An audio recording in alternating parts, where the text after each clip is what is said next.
Combien de fois êtes-vous passé à côté de l'amour de votre vie simplement parce que vous étiez aveugle?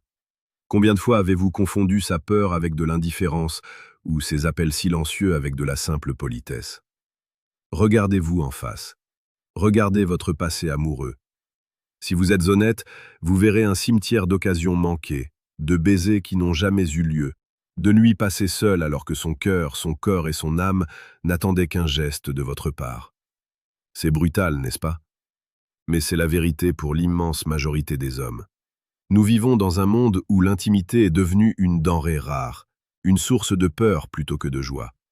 Nous avons été éduqués pour être polis, pour être patients, pour ne pas déranger. Mais pendant que vous jouez la carte de la sécurité, vous tuez le désir. Vous tuez cette étincelle précieuse et fragile qui ne demande qu'à devenir un brasier. Vous attendez un panneau lumineux géant avec une flèche clignotante qui vous dirait « c'est le moment d'agir ». Mais la vie ne fonctionne pas ainsi. Surtout pas la psychologie féminine.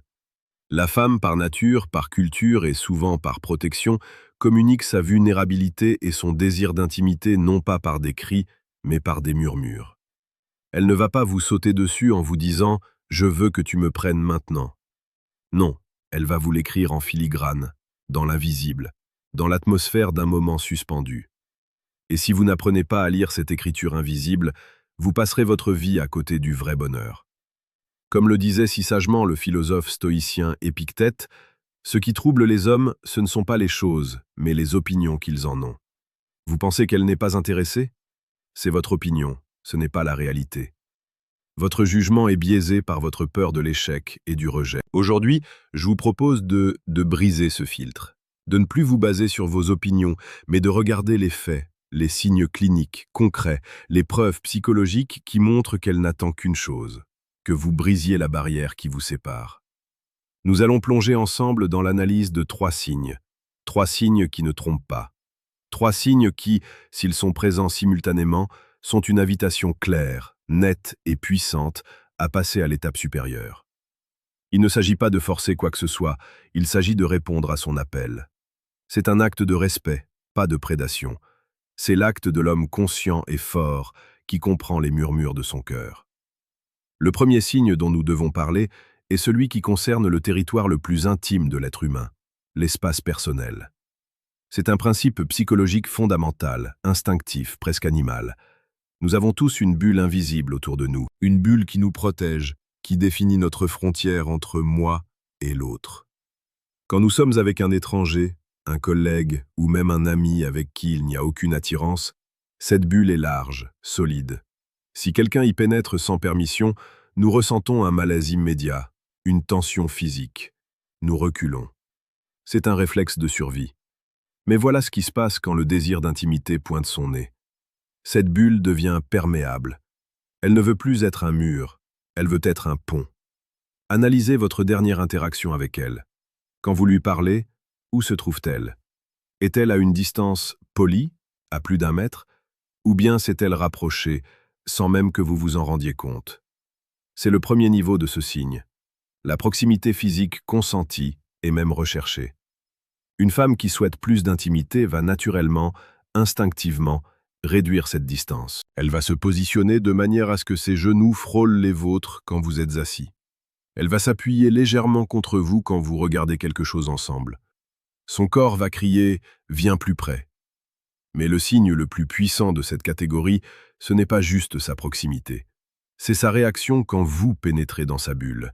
C'est le test suprême. Imaginez une scène de la vie quotidienne. Vous êtes en train de lui raconter une histoire, vous êtes debout l'un en face de l'autre. Vous décidez de faire un pas de plus vers elle. Un pas de trop pour une simple discussion. Si elle recule, même d'1 centimètre, le message est clair. La barrière est toujours là. Mais si elle reste immobile, si elle lève la tête vers vous pour vous regarder dans les yeux à cette distance si proche que vous pouvez sentir son parfum, la chaleur de son corps, son souffle. Alors là, mes amis, vous n'êtes plus dans une simple conversation. Vous êtes dans une zone de haute tension sexuelle. Son inaction est son action la plus éloquente. Elle vient de vous donner le permis d'accès. C'est une invitation à aller plus loin. C'est un oui muet, mais d'une puissance absolue.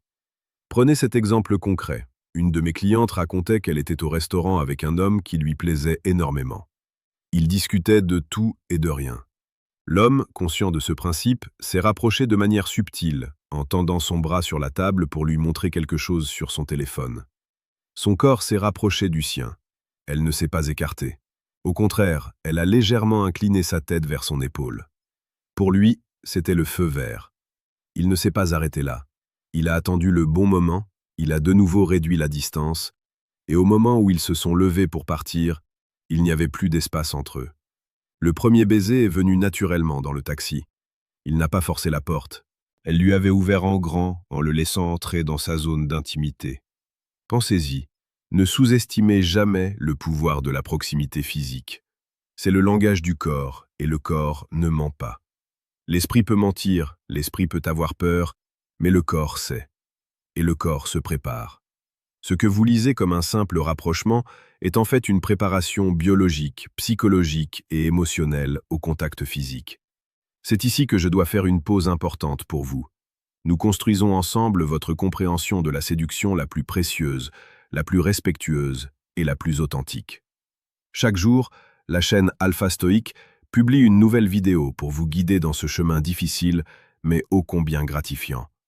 S'abonner maintenant, c'est décider de ne plus avancer en aveugle, mais d'être un homme éclairé. Ne manquez pas cette occasion de vous transformer. Abonnez-vous maintenant. Tant plus nuancé, plus focalisé sur l'émotion et la psychologie. Maintenant, nous allons passer à quelque chose de plus subtil, de plus cérébral, mais qui est tout aussi révélateur. Le deuxième signe concerne l'approfondissement brutal de la connexion. Imaginez votre relation comme une maison. Au début, vous êtes dans le salon, vous parlez de la météo, de vos travails, de vos hobbies. C'est agréable, mais c'est superficiel.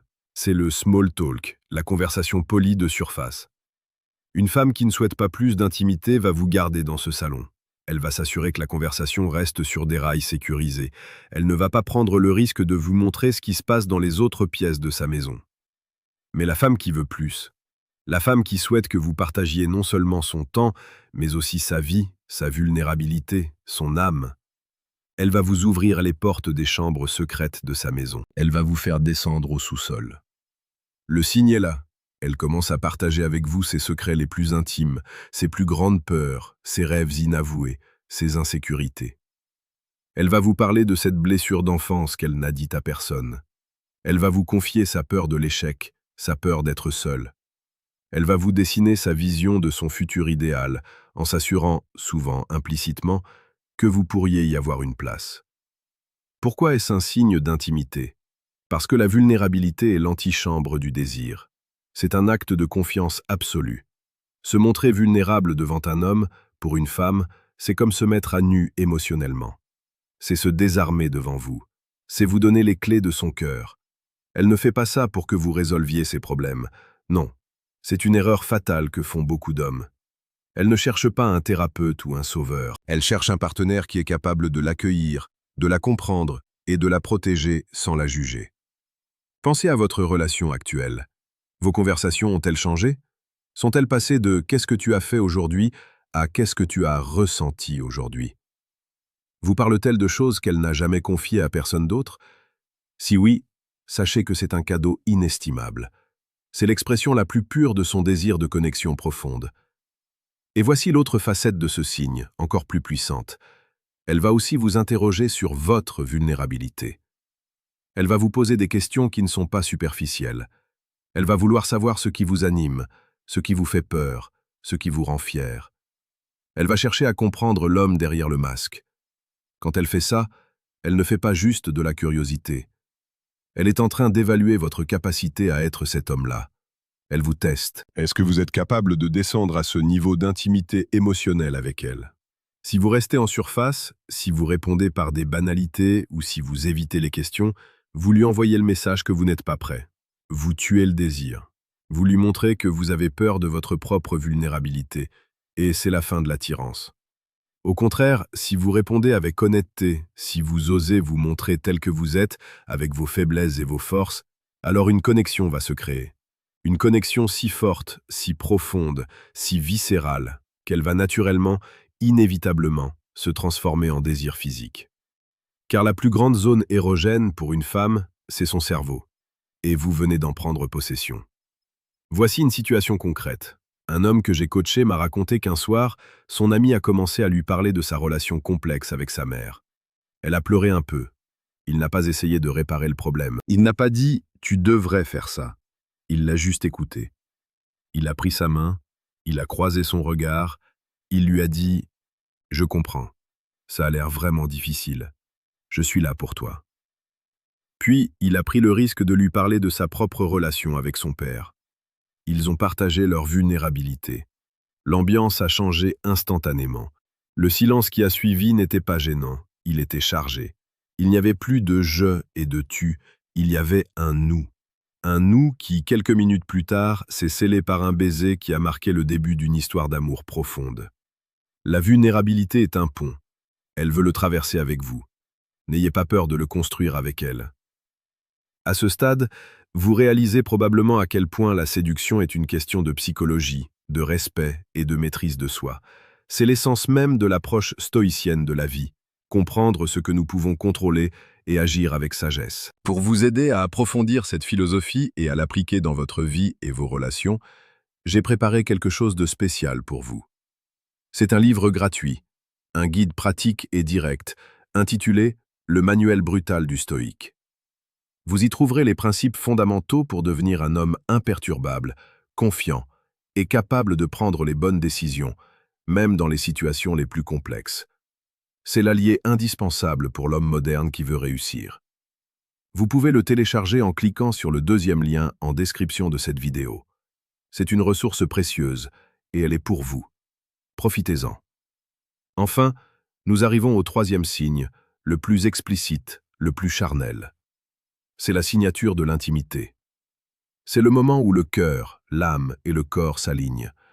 C'est le moment où le temps s'arrête. C'est le contact physique et visuel prolongé et intensifié. Nous avons parlé de la proximité, nous avons parlé de la conversation profonde. Ce troisième signe est la concrétisation de ces deux précédents.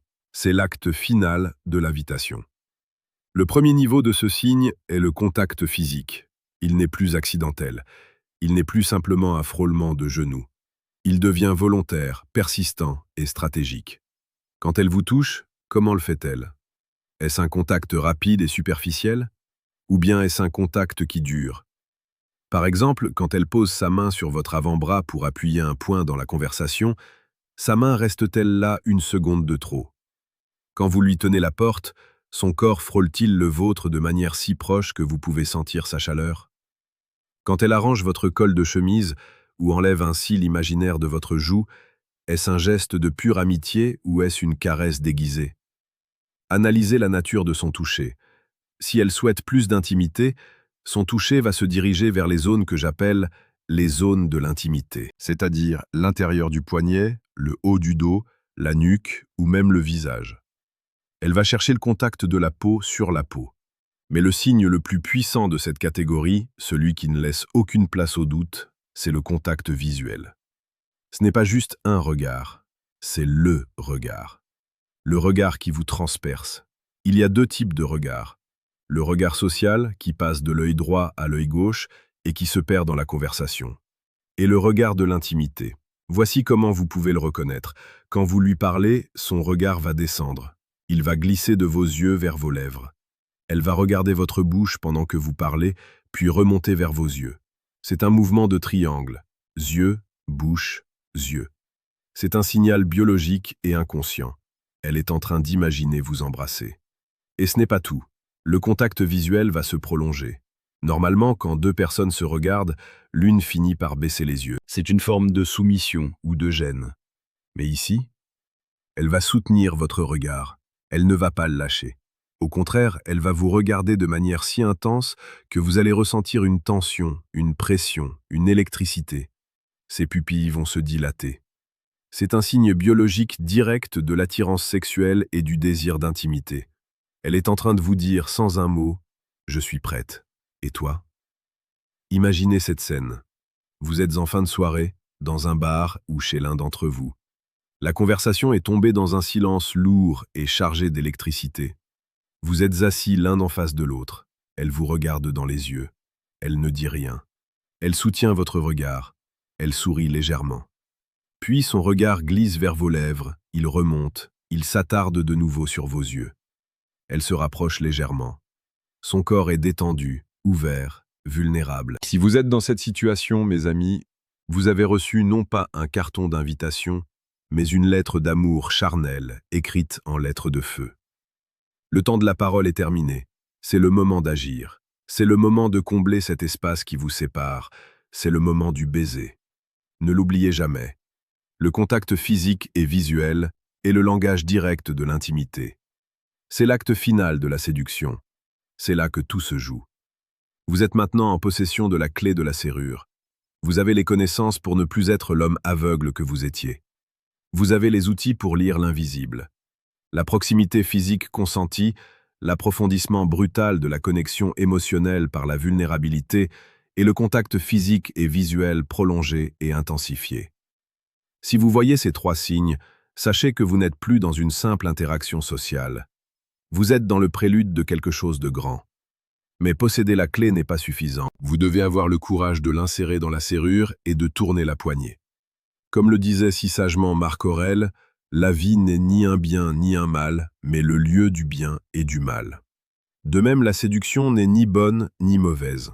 C'est un outil puissant, une capacité à créer des connexions profondes et authentiques. Mais elle demande de la sagesse, du respect et surtout du courage. Le courage de voir, le courage d'interpréter et surtout le courage d'agir. Car qu'est-ce qu'une vie sans amour, sans passion, sans intimité? Ce n'est qu'une existence.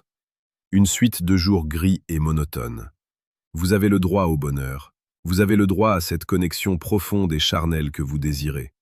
Ne la laissez pas passer à cause de votre peur de l'échec ou de votre peur de ne pas être à la hauteur. L'homme qui agit avec conscience et respect n'échoue jamais. Il apprend, il grandit, il se transforme. Si vous voulez continuer à vous transformer, à devenir cet homme imperturbable, confiant et capable d'attirer et de construire des relations saines et profondes, rappelez-vous que la chaîne Alpha Stoïque est là pour vous accompagner. Abonnez-vous maintenant pour ne plus manquer nos précieux conseils au quotidien. Et n'oubliez pas de télécharger votre guide gratuit, le manuel brutal du stoïque, en cliquant sur le deuxième lien en description. C'est votre guide pour la vie. Ne restez pas sur le pas de la porte, ne regardez pas le bonheur passer devant vous. Ouvrez la porte, agissez, faites de votre vie un chef-d'œuvre. Vous avez tout ce qu'il faut en vous. C'était Alpha Stoïque. À demain pour une nouvelle vidéo. Et d'ici là, agissez avec courage.